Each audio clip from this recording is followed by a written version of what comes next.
এরপরে সন্তান চলে যাবে বাবার কাছে।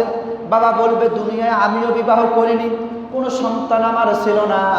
এবার ওই যুবক এবং যুবতী চলে যাবে নিজের সন্তানের কাছে, ছেলের কাছে যাবে, ডাক দিয়ে বলবে, ছেলেরে, দুনিয়ার জমিনে মাথার ঘাম পায়ে ফেলে রুজি রোজগার করে অটো চালিয়ে রিক্সা চালিয়ে সারাদিন পরিশ্রম করে তোমাকে রুজি রোজগার করি, তোমাকে খাওয়ায় দাওয়াইয়া বড় করেছি।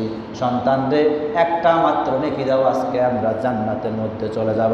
সন্তান ডাক দিয়ে বলবে, দুনিয়ার জমিনে কোনো পিতাও ছিল না, মাতাও ছিল না, দুনিয়ার জমিনে আমি কাউকে চিনি না। জোরে বলেন নাউজুবিল্লাহ। এরপরে আমরা চলে যাব, মানুষেরা ছোটাছুটি করে চলতে থাকবে।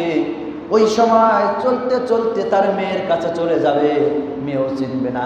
আত্মীয় স্বজনের কাছে চলে যাবে, আত্মীয় স্বজনও চিনবে না। ওই দিন যিনি উপকার করতে পারবেন তিনি হলেন বিশ্ব নবী মুহাম্মদ রাসূলুল্লাহ।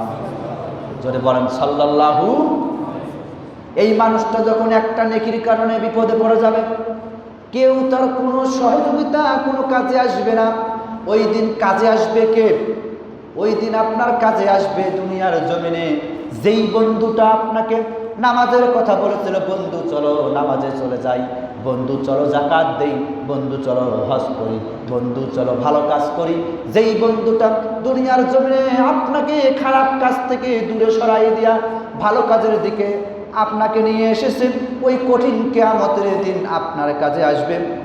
এই কথা আল্লাহ রাব্বুল আলামিন কুরআনুল কারীমের মধ্যে সুন্দর করে বলে দিয়েছেন, সুন্দর করে আল্লাহ পাক বলে দিয়েছেন, দুনিয়ার জমিনে তুমি যার পেছনে ছুটবা, যার পেছনে তুমি ঘুরবা, যার সঙ্গে সব সময় উঠা বসা করবা, ইয়াউমা নাদউ কুল্লা উনাসিম বিইমামিহিম, দুনিয়ার জমিনে তুমি যার পেছনে তুমি ছুটবা, যার সঙ্গে বন্ধুত্ব থাকবে, ওই ইমাম, ওই নেতা, ওই বন্ধু, ওই সঙ্গী সাথী দুনিয়ার জমিনে যদি ভালো হয়, ওই ভালো বন্ধুটা, ভালো নেতা আজকে তোমার কাজে লাগবে।